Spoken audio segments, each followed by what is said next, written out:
Salut Chico, Salut David, ça va? ça va et toi? Ouais, tranquille, tranquille. Je voulais faire cette vidéo parce que, comme tu sais, on travaille depuis pas mal de temps ensemble sur les contenus, sur l'accompagnement Start Barber. On a déjà des gens dans l'accompagnement, plus de 80 membres dans le groupe WhatsApp. Et j'ai pas mal discuté avec tes clients par téléphone pour ceux qui voulaient prendre l'accompagnement, le coaching avec toi, mais qui n'ont pas été qualifiés ou qui n'avaient pas les moyens. Du coup, j'ai pas mal de questions à te poser parce que les gens qui vont ouvrir un salon, ils ont beaucoup de questions et cette vidéo elle est faite pour ça. Est-ce que tu pourrais nous dire, du coup, vite fait, toi, c'est quoi ton parcours en fait, pour résumer, en termes d'années, d'expérience, d'argent peut-être? Ouais, salut Darwin, ça fait plaisir. Justement, effectivement, c'est bien que tu fasses cette vidéo parce que c'est vrai on reçoit tellement de questions, on peut pas répondre à toutes les questions, surtout sur les réseaux en commentaire. J'essaie de répondre au max, mais bon, je pense que cette vidéo est bienvenue. Ça nous permettra vraiment de faire le tour des questions que les gens se posent. Moi, mon parcours, c'est un parcours assez simple, hein. J'ai ouvert moi mon premier salon de coiffure. À l'époque, c'était pas des barbeurs, c'était des salons de coiffure. J'ai ouvert le premier salon de coiffure en 2001. C'était dans une petite province. En fait, pourquoi je cite pas la ville, je préfère rester large. C'est une vidéo qui est vue partout et même si je citais la ville, il y en a plein qui connaissent pas. Bref. Donc, j'ai ouvert le premier salon de coiffure en 2001 dans une ville qui faisait à peu près 150 000 habitants. J'ai ouvert dans cette ville, pourquoi? C'est parce qu'il y avait un besoin. Il y avait beaucoup d'afros qui étaient dans cette ville et il n'y avait pas de salon de coiffure. Donc moi, je savais coiffer. Je me suis dit, bon, je vais me lancer. J'avais pas forcément de diplôme, mais je savais coiffer.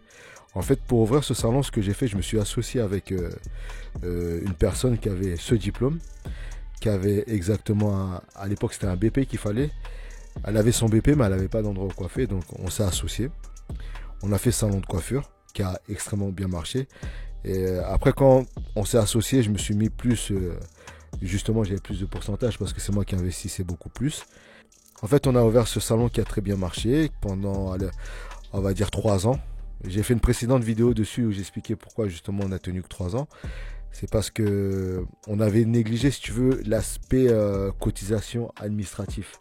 Tout ce qui était cotisation, URSSAF, etc. On avait un peu négligé. On avait demandé une exonération. Donc on s'est retrouvé une année sans, où on n'avait quasiment pas de charge à payer. Charge de l'État.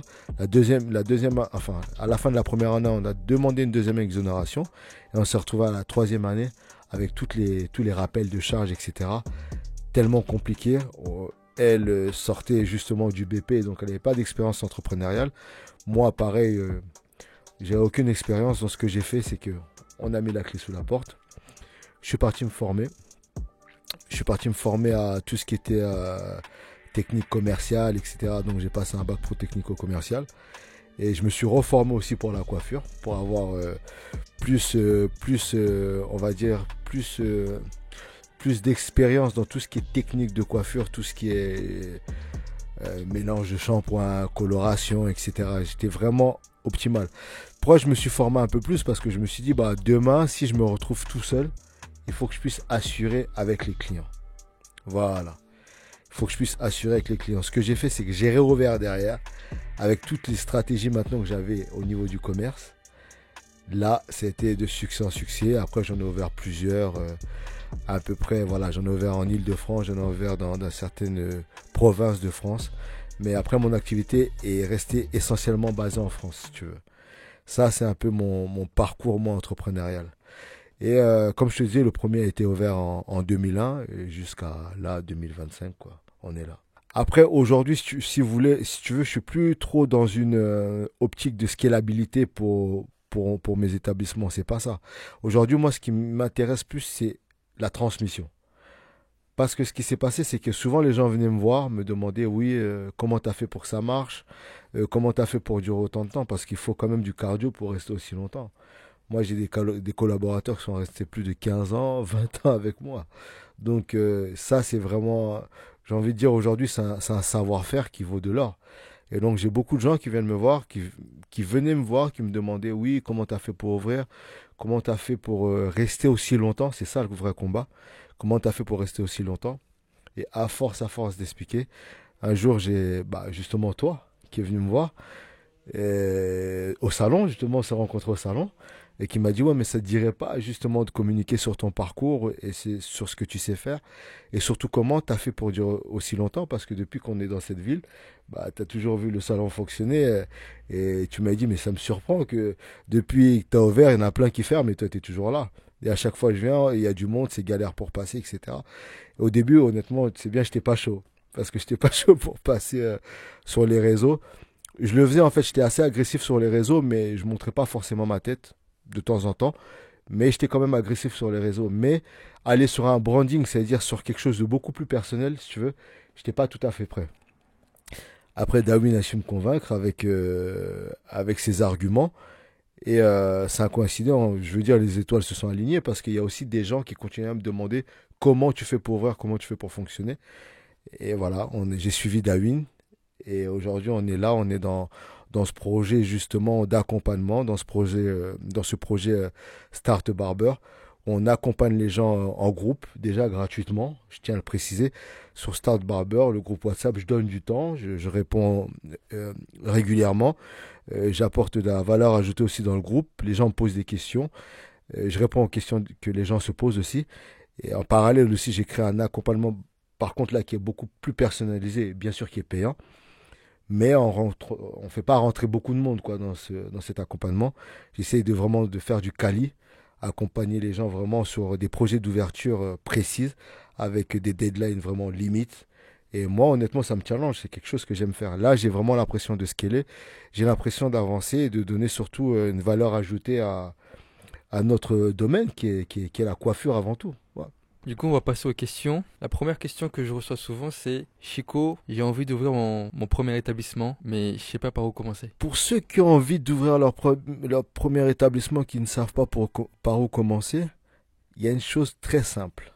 La première chose déjà, fais une étude de marché. C'est simple, c'est simple. C'est que souvent, moi, je vois, on a beaucoup de messages, hein. Il y a beaucoup de gens qui ont la flemme, en fait, de faire les choses.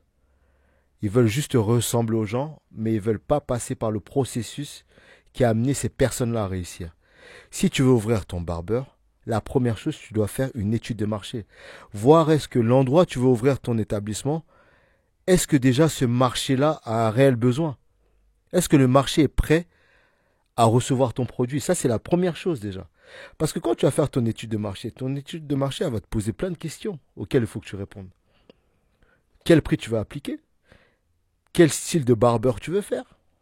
Traditionnel? Moderne? Où il faut que tu sois placé? Qui sera tes clients? Les gens rigolent souvent de l'avatar client. Mais qui sera ton avatar client? Ça sera qui? Un jeune, un vieux? Un étudiant, un travailleur, un chômeur? Quelqu'un d'actif, quelqu'un de non actif? Si tu veux ton étude de marché, réponds à toutes ces questions. Et le fait de rentrer justement la tête, la première dans l'étude de marché, ça va te mettre dedans. Tout ce que tu vas faire sera aligné justement à ton étude de marché. Donc la première chose que tu as à faire, avant de commencer toute chose, c'est de faire ton étude de marché. Ok, maintenant, moi j'ai envie d'ouvrir un barbeur, mais je sais pas coiffer. Je m'y connais pas, moi je suis un entrepreneur. Et en même temps, j'ai peur en fait de mettre des coiffeurs parce que je sais pas comment faire déjà pour les recruter. Et aussi, j'ai peur qu'ils me la fassent à l'envers, quoi. Bon, si tu es juste un entrepreneur ou un businessman qui veut ouvrir un salon de coiffure, déjà le premier endroit où tu peux aller recruter assez facilement, c'est tout ce qui est école de coiffure. Les gens l'oublient souvent. Tu peux aller recruter là-bas. Il y en a qui sont en train de passer leur CAP et la seule chose qu'ils ont envie de faire, c'est d'exercer leur talent. Je ne vais même pas m'étaler sur tous les processus que tu peux mettre en place pour recruter. Déjà fais celui-là. Mais là, la première chose que tu peux faire, c'est déjà d'aller dans les écoles de coiffure, dire que voilà, toi, tu es en train d'ouvrir un établissement et et tu cherches justement un collaborateur. Et je te dis, t'es pas prêt, hein. Les écoles de coiffure, tous les ans, ils sortent plein de diplômés. Et malheureusement, tous ces diplômés ne sont pas aptes, des fois n'ont pas les fonds, et des fois n'ont même pas envie d'ouvrir leur établissement. Ils préfèrent coiffer pour quelqu'un ou travailler pour quelqu'un pendant 1 ou 2 ans, 3 ans, 4 ans, ensuite après se lancer. Et il y en a même, ils n'ont même pas envie de se lancer. Quand il se sent bien chez toi, il n'a pas envie de se lancer. Donc ça, c'est la première chose pour ton recrutement. La deuxième chose que tu peux mettre en place, c'est malgré que tu as recruté quand même un gars, ou 2 gars ou 3 gars, continue à lancer un recrutement actif derrière. C'est-à-dire que tu as 2 gars qui tournent, ou 3 gars qui tournent bien, ok, mais toi derrière, tu continues quand même à recruter. au cas où, au moins au cas où un gars te lâche, au moins tu as un gars en secours que tu pourras appeler. Et après, il faut savoir, là je vais parler d'une histoire d'énergie. Après, comprenne celui qui veut comprendre. Ce qu'il faut savoir souvent, c'est, une fois que tu as ouvert ton établissement, une fois que tu as fait rentrer tes premiers coiffeurs ou ton premier coiffeur, de toutes les manières, tu as plein de coiffeurs qui vont venir toquer à ta porte. Surtout si ton établissement est chill, est propre, a une bonne tenue, a une bonne réputation, les coiffeurs viendront te voir pour coiffer chez toi. Moi, les premiers recrutements, je les ai faits, mais après, le reste, je ne les fais pas. Dès que j'ouvre, j'ai mes coiffeurs, les gens, ils voient que l'établissement est beau, ils ont envie, ils viennent te demander, tu ne cherches pas quelqu'un, je veux faire un CAP, je peux le faire chez toi, je veux faire mon BP, je peux faire mon stage chez toi, est-ce que tu comptes pas ouvrir un autre, comme ça tu me mets dedans. Voilà, les gens, ils viendront. Les gens, ils viendront. Et en général, j'ai envie de te dire, faut pas avoir peur qu'ils te la mettent à l'envers. Si tu te comportes bien avec eux, ils vont pas te la mettre à l'envers. Si tu veux que les coiffeurs fassent bien ton boulot sans que tu sois là, il y a plusieurs process à mettre en place déjà. Déjà, il faut qu'ils comprennent ta vision et qu'ils comprennent aussi tes attentes. Ok? Si toi maintenant tu sais que par dégradé plus barbe, bah, il faut que ça dépasse pas 40 minutes, une fois que tu les auras formés, au bout d'un ou deux mois, ils sauront que voilà, le patron, lui, dans son processus de développement, lui, il faut qu'un dégradé plus barbe, ça dépasse pas 40 minutes parce que il a mis une facturation en face qui fait que quand ça dépasse pas 40 minutes, il est rentable. C'est tout. Ça, tout ça, c'est des choses que toi, tu dois mettre en place avec tes équipes. Il faut qu'ils comprennent ta vision. Il faut qu'ils comprennent que voilà, vous êtes ouvert de lundi au dimanche ou bien 7 jours sur 7. Pourquoi? Ok, 7 jours sur 7, mais il y a un turnover. Il y en a deux qui travaillent le week-end, il y en a un qui travaille la semaine. Bref, tout ça, c'est des choses sur lesquelles il faut communiquer avec tes collaborateurs. C'est tout, c'est simple en fait. Et après, j'ai envie de te dire, te la mettre à l'envers. Non, il ne faut pas être paranoïaque en fait. Il faut juste te dire que il faut que je sois le plus sain et le plus juste possible avec mes collaborateurs. Ça peut arriver qu'il y en a un qui te l'ait mis à l'envers, mais si tu étais juste, honnêtement, tu le regretteras pas. Et il sera vite remplacé derrière, ça t'en fais pas. Sois juste, sois attentif aux réclamations de tes coiffeurs, surtout ça. Quand il y a une tondeuse qui déconne, essaye de la changer assez rapidement. S'il y a un nouveau modèle de tondeuse ou bien je sais pas, de shampoing qui est sorti et il t'en parle, écoute-le, commande-le, teste-le. En général, les mecs comme ça, ils partiront pas.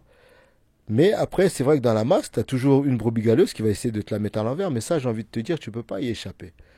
Mais par rapport à ces mecs-là, s'il te l'a mis à l'envers, ben en général, si tu étais bien avec lui, il faut pas que tu aies de culpabilité. Si par contre, il est parti ouvrir à côté de toi, mets une stratégie forte et efficace pour l'éteindre. Ah ça, y a pas de demi-mesure. Éteins-le, j'ai envie de te dire. Si tu l'as mis à l'envers, tu l'éteins. C'est ça le game. S'il a été correct, il est parti. Il a le droit d'ouvrir son barbeur à côté, il n'y a pas de souci. Mais si vous entendez bien, il n'y a pas de problème. Mais si tu l'as vraiment mis à l'envers, tu n'étais pas au courant ou quoi que ce soit, bah tu mets une stratégie forte et efficace, tu l'éteins, c'est tout.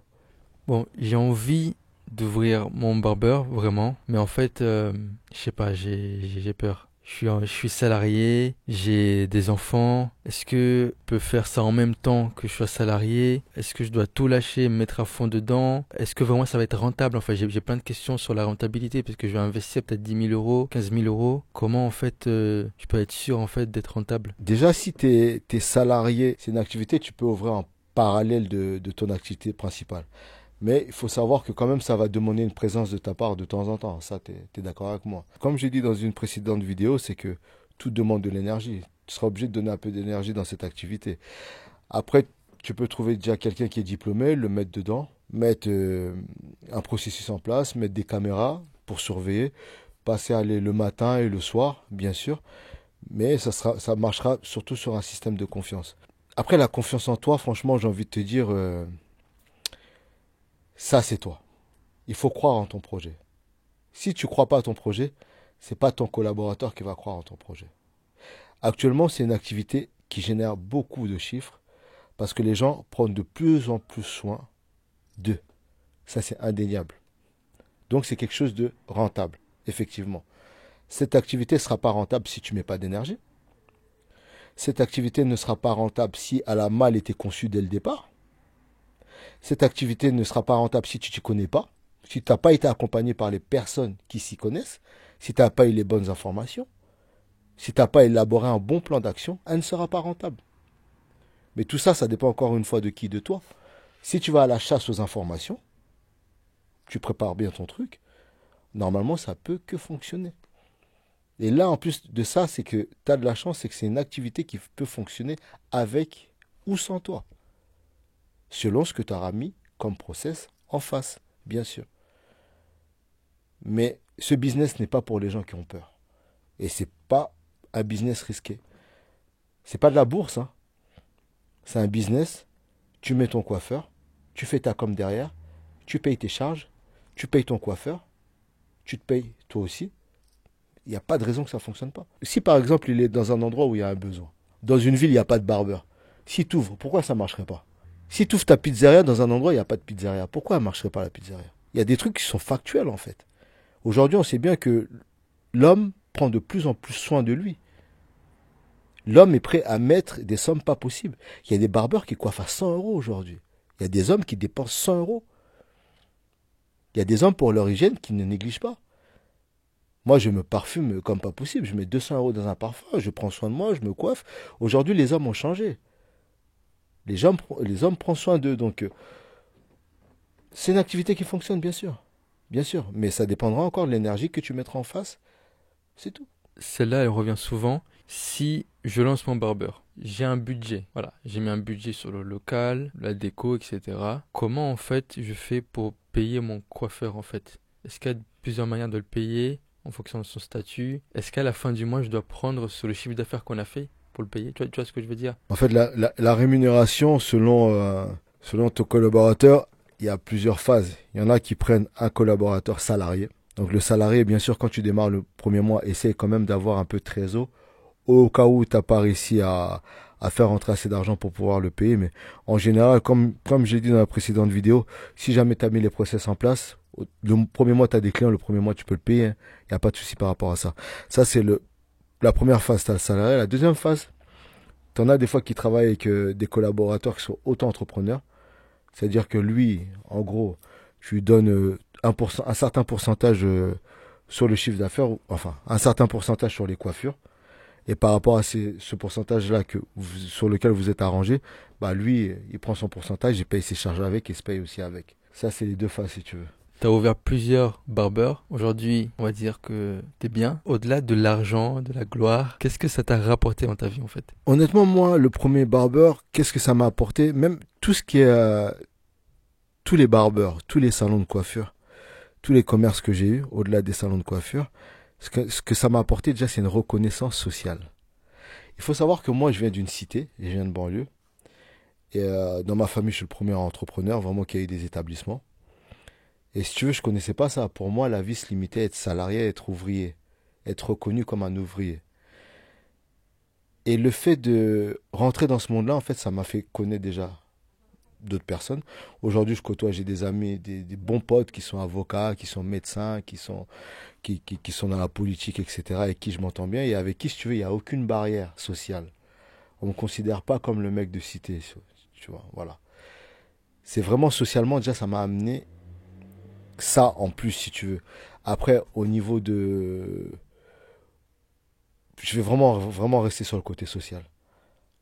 Socialement, déjà, ouais, vraiment sur le côté social, ça m'a beaucoup amené.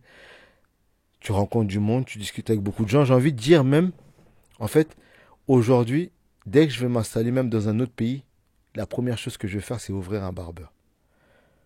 Le carnet d'adresses que ça t'amène, t'es même pas prêt. T'es pas prêt. Donc, je vais vraiment insister sur le côté social au-delà du pécunier. Pour moi aujourd'hui. Mais dans un premier temps, moi, je l'ai fait pour l'argent. Mais aujourd'hui, si tu veux, je le fais, mais c'est plus trop pour l'argent. C'est plus pour le côté social. Voilà, c'est ce que ça m'a ramené vraiment. C'est sur ça que je vais insister. Voilà. Et dans ma vie perso, après l'entrepreneuriat, tout ce que ça a ramené, bien sûr, ça ramène l'argent. Ça ramène l'argent, ça ramène... T'as accès aussi à des choses que tu n'aurais pas accès si tu étais que salarié, tu vois. Ça a amené beaucoup de choses. Après, je vais pas trop rentrer aussi dans ce sujet, parce que si tu veux, David, comme je t'ai dit dès le départ, quand tu étais venu me voir pour ce projet, même les gens voient dans les vidéos, j'aime pas trop le lifestyle. Voilà, c'est pas ce que j'ai envie de vendre aux gens.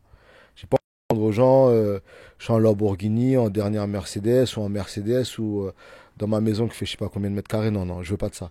Je veux vraiment que les gens comprennent que tu peux faire de l'argent à travers ça, tu peux changer ta vie. Après, à toi d'avoir ton lifestyle. Si ton lifestyle c'est de rouler en grosse voiture, c'est ça. Si c'est d'ouvrir plusieurs barbeurs, c'est ça. Si c'est d'employer des gens et que tu es fier de ça, c'est ça. Moi, en tout cas, ça m'a rendu fier de pouvoir employer des centaines de personnes avec tous les salons cumulés. D'avoir vu des gens qui ont derrière ouvert leur entreprise, qui ont pu créer leur famille, acheter des maisons, etc. C'est vraiment ce que ça m'a amené, tu vois. Non, je vais pas trop insister sur le côté lifestyle. Après, c'est sûr, quand tu as de l'argent, t'en fais ce que tu veux. Tu peux voyager, voilà, je suis parti dans plein de pays, j'ai fait plein de choses. Mais voilà, c'est pas vraiment le but de notre communication à nous, si tu veux. Nous, notre communication, c'est vraiment de faire comprendre aux gens qui peuvent changer leur vie avec un métier manuel et qui est souvent négligé. Et le fait que ça soit négligé, si vous voulez, si tu veux, David, il y a un boulevard. Il n'y a quasiment pas de concurrence. C'est ça qui est bien, en fait. Moi, des fois, je me déplace dans des villes, comme je voyage beaucoup, mais je vais dans des villes, des fois, il n'y a même pas un seul barbeur. Il n'y a rien. Tu vois. C'est ça, c'est surtout ça qu'il faut mettre en avant. C'est qu'il y a un marché et il est incroyablement vaste. C'est quoi en fait, toi, ta routine pour gérer tes business en fait? Après, en général, de toute façon, quand tu gères un business comme celui-là, la routine est super simple, hein. Moi, je suis assez matinal, donc souvent à 7h30, je suis réveillé. Je prends mon petit déjeuner, comme d'hab. Je prends mon petit déjeuner. Allez, tu checkes quand même tes mails, etc. Tu regardes quand même tes caméras, est-ce que tout fonctionne bien, tout ça. Tu te rends quand même dans ton établissement avant tout le monde et tu pars souvent même avant que les collaborateurs arrivent. Comme ça, les gars sont tranquilles. Et vers 18h, 19h, tu viens faire la fermeture. Tu fais le nettoyage. Tu vérifies le matériel, que rien ne manque. Et 18h aussi, ça te permet d'avoir un feedback de tes collaborateurs, voir ce qui a fonctionné pas. Tu regardes tes chiffres. 19h, voilà, tu rentres chez toi. Tu vas faire un peu de sport. Et après, voilà, je me couche assez tôt. Donc 22h, moi, je suis déjà au lit, hein. Je suis une tortue. Ouais, en général, ouais. Parce que moi, je gère comme ça fait des années que je suis dedans. Donc, j'ai pas la même gestion que quelqu'un qui vient de démarrer, à qui je conseille d'être assez régulièrement. Ou bien quelqu'un qui vient de démarrer, qui sera tout le temps, tout le temps, tout le temps, tout le temps. À un moment, tu fais confiance à tes collaborateurs, surtout quand ça fait très longtemps que tu travailles. Les mecs, ils savent à peu près ce que tu veux. Donc, ouais, ça c'est ma routine. Dans le marketing que tu fais pour tes salons, tu dépenses à peu près combien pour le marketing? Par mois, tu vas être à peu près à 500 euros par mois. Tout cumulé, 500 euros, ça comprend les publicités Google Ads, ça comprend un peu de publicité mise en avant sur TikTok, ça comprend un peu de publicité sur Insta, tu vois. Même si forcément, c'est pas ce qui te ramène le plus. Après, ça, c'est toujours pareil, c'est la loi de Pareto. Moi, ce qui ramène le plus, c'est surtout mon image. Quand les gens ils savent que c'est moi, ben, automatiquement, ça ramène beaucoup plus. Mais mis à part ça, malheureusement, tu es quand même obligé d'avoir un budget marketing qui comprend justement tout ce qui est publicité sur TikTok, sur YouTube, payer quelques influenceurs, des fois leur faire des coupes gratuites. Tout ça, en fait, c'est budgété. Tu tournes à peu près dans les 500 euros si tu en as plusieurs. Pour quelqu'un qui en a un seul, moi, je lui dirais, allez, quand même, minimum, il faudrait qu'il mette entre 100 et 200 euros, mais vraiment un budget marketing, si vraiment il veut atteindre une rentabilité rapide, quoi. Quasiment même 100 euros tous les mois, il faut vraiment qu'il y ait un budget en fait dédié seulement qu'au marketing. J'ai un salon de coiffure. En fait, le problème, c'est que j'arrive pas à gérer la communication. On est que deux, voilà, on n'est pas beaucoup, et j'arrive pas à communiquer, à avoir le temps justement de communiquer, à filmer, etc. Je sais même pas comment faire, je sais pas monter, je sais pas du tout utiliser les outils, j'ai pas le temps. Comment en fait, ce serait quoi la solution? En fait, dans ta question, il y a deux questions. La première question, c'est que voilà, t'as pas le temps, et la deuxième question, c'est que tu sais pas comment faire. La première question, si t'as pas le temps, et si t'es pas intéressé aussi par ça, bah, c'est trouver quelqu'un au moins dans ta ville qui le fait. Tu vois, faut trouver quelqu'un dans ta ville qui fait. En général, il y a plein de jeunes qui le font. Moi, je sais que même, voilà, je sais que pour ça, je m'étais rapproché de l'agence Social Scale, qui est gérée par mon ami Dawin, et dans laquelle aussi, du coup, je suis aussi intégré, malgré moi. Et, voilà, je pense que quand t'es pas bon dans quelque chose, fais-le faire par quelqu'un d'autre. Tu gagnes du temps et de l'argent. Et surtout quand la personne est très bon dedans, ça te permet voilà, de proposer du contenu de meilleure qualité, comme un peu ce qu'on fait ensemble. Le fait que toi, tu es dédié à ça, ben, moi, ça me permet aussi d'avoir du contenu de meilleure qualité. Ça, c'est une chose. La deuxième chose, si tu sais pas faire et tu veux faire, aujourd'hui, il y a beaucoup d'outils qui te permettent de faire du contenu. 4Cut, que je ne vais pas citer et que beaucoup de gens utilisent. Tu as plein de tutos sur YouTube qui t'expliquent comment faire. Juste ce que je vais dire, c'est par contre, si tu fais du contenu sur les réseaux, essaye d'être assez régulier. Et j'ai envie de dire assez agressif. Les gens me reprochent souvent d'utiliser ce mot agressif, mais c'est le mot, honnêtement, qui correspond le mieux à l'acte de poster régulièrement. Il faut vraiment balancer, balancer, balancer, balancer. Et si vraiment, pour revenir à la première question, si tu n'es pas à l'aise, bah, rapproche-toi de la personne qui sera le plus appropriée à faire ta com efficacement. Tu peux aussi balancer une annonce sur les réseaux, dire que voilà, je cherche un community manager. En général, il y en a plein. Et si éventuellement tu n'en as pas, tu contactes Social Scale. Aujourd'hui, avec les réseaux, il n'y a aucune limite. Donc, même si tu te trouves à l'autre bout du monde, ils pourront travailler avec toi avec plaisir. Voilà. Et je recommande éventuellement parce que aussi je suis un peu dedans. Donc, voilà. Je vois souvent sur internet, sur les réseaux, t'as le client qui est assis sur une chaise et le coiffeur il arrive et il pose des questions, une consultation en fait. Est-ce que t'as déjà fait ce genre de vidéo? Parce que je trouve que ça marche beaucoup. Comment en fait procéder avec un client? Est-ce que c'est vraiment des clients ou alors c'est des acteurs? Et si c'est des clients, comment on fait pour le ramener à être à l'aise devant la caméra? Bah, pour certains, c'est des acteurs. Pour certains, c'est des clients. Il y en a aussi, moi, ça m'est déjà arrivé plusieurs fois de faire un appel sur les réseaux sociaux, leur disant sur les réseaux sociaux que je cherche quelqu'un pour tourner une vidéo. Donc là, c'est mi-client, mi-acteur. On est d'accord? Ça, c'est la manière la plus facile. La deuxième manière qui est un peu moins évidente, que moi aussi j'ai fait plusieurs fois, c'est le client, il arrive, je lui propose, je dis, écoute, là, je suis en train de faire une vidéo tuto. Ça te dérangerait pas de participer? En général, les mecs, ils sont free. Quand ils veulent pas, ils te disent non. Mais quand il veut, en général, voilà, il te dit ouais, il n'y a pas de souci. Voilà. Et tu lui dis bien, voilà, si tu veux pas que je filme ta tête, ben, je ferai un plan où on verra pas ta tête. Si ça te dérange pas que je filme ta tête, ben, on fera un plan où on verra ta tête. Et ce que je propose surtout à la fin, c'est voilà, écoute, pour aujourd'hui, c'est moi qui t'offre la coupe. Si tu participes à ce tutoriel. C'est tout, c'est simple en fait. Mais soyez à l'aise avec ça, n'ayez pas peur d'essuyer les noms, hein. Il y a des gens, des fois, qui diront ils voudront pas, mais il y en a 10 qui diront qu'ils voudront pas, et il y a le 11e qui dira, écoute, ça me dérange pas, c'est tout.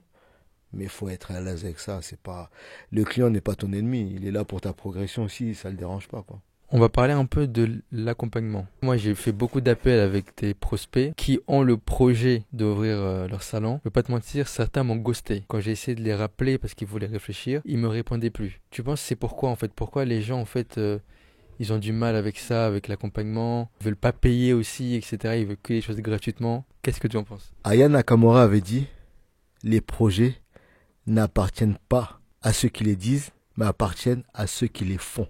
On est d'accord? Malheureusement, il y a beaucoup de rêveurs. Ça, tu pourras pas enlever.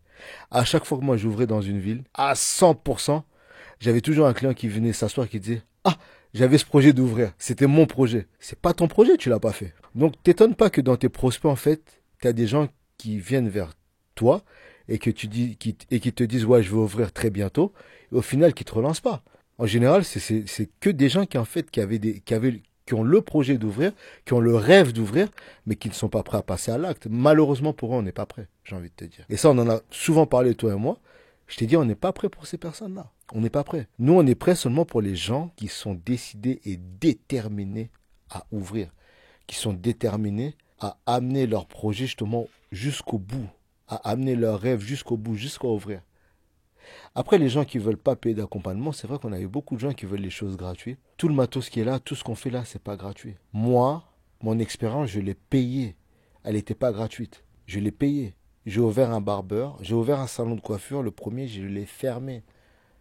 Je l'ai fermé. Quand tu fermes, si tu as une dette URSSAF, il faut que tu la payes. Moi, j'ai payé mon manque d'expérience. J'ai payé mon manque d'expérience des fois de comptabilité. J'ai payé mon manque d'expérience juridique avec les avocats. J'ai payé. Et tout ça, j'ai compris que non, c'est mieux que je paye un comptable. Lui, il est spécialiste dans ça. C'est mieux que je paye un avocat, il est spécialiste dans ça. Mais mon manque d'expérience, si tu veux, je l'ai payé. Donc, il y a deux choses. Soit tu te rapproches de quelqu'un qui a plus d'expérience, qui peut t'accompagner, soit tu payes le prix de ta bêtise. C'est tout. Nous, on n'est pas là, honnêtement. Déjà, on donne beaucoup de contenu Parce que j'ai les retours quand même de... Tu les as aussi. J'ai le retour quand même des gens qui nous suivent. Les gens me disent que des fois, juste avec tes vidéos, je peux ouvrir un salon. Il y en a juste avec les vidéos, ils sont venus sur Star Barber, ils ont dit, ah c'est bon, j'ai ouvert. Ou on a eu des messages en privé, ah merci de m'avoir aidé à ouvrir. Juste avec des vidéos. Déjà, juste avec les vidéos, on donne beaucoup de contenu. Au-delà de la vidéo, c'est vraiment si tu as envie ou tu as besoin d'un accompagnement personnel et poussé. Donc, on va pas prendre du temps à faire des calls, à faire des appels vidéo, à se déplacer dans ton établissement, à appeler des fournisseurs des fois pour toi, à négocier avec toi des rabais de loyer, etc. Et que tout ça, ça soit gratuit, c'est impossible. C'est juste pas possible. Il y a moi, il y a Darwin, il y a toute une équipe, il y a des gens, il faut les payer. Il y a quand même de la rémunération, il y a de l'électricité, il y a des caméras, il y a beaucoup de choses.